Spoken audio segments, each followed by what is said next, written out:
ইউপিসিএইচএসির most important একটা question বলো তো, হায়ার সেকেন্ডারি মোস্ট ইম্পর্টেন্ট একটা কোশ্চেন। N2 আর NO2 তার মধ্যে কোনটা আমাদের পোলারিটি বেশি, মানে কোনটা আমাদের ধ্রুবীয় বলো। একটা এটা হচ্ছে N2 আর একটা হচ্ছে NO2, কোনটা আমাদের ধ্রুবীয় হবে? সবসময় আমাদের NO2 যেটা আমাদের হবে NO2, এটা হচ্ছে আমাদের মোর পোলার। পোলার হচ্ছে অ্যাঙ্গুলার শেপের জন্য। কি বললাম? Angular shape. এই যে দেখছো মলিকুলটা শেপ হচ্ছে কি অ্যাঙ্গুলার বা ভি শেপ, এর জন্য আমাদের শুধু স্ট্রাকচার, এই স্ট্রাকচারটা এর জন্য। কারণ কি এর মাথায় যে লোন পেয়ারগুলো থাকে,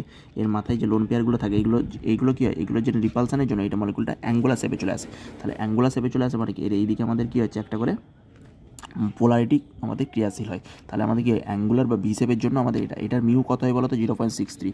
বাট এইটার মিউ কত হয় বলো? 163, 0.1-এর কাছাকাছি। আর এর মান হচ্ছে 0.6। এটা হচ্ছে অ্যাঙ্গুলার হয়, এটা হচ্ছে পোলারিটিটা এর থেকে কী হয়, N2-এর তুলনায় বেশি হয়। এবারে দেখো পোলারিটি বেশি হয় কিন্তু এর কি স্ট্রাকচার এই দিকে দুটো হবে না, এটা কোন দিকে হয় বলো? এটা হচ্ছে একটা দিকে ক্রিয়াশীল হবে কিন্তু এর মানটাও খুবই অল্প হবে।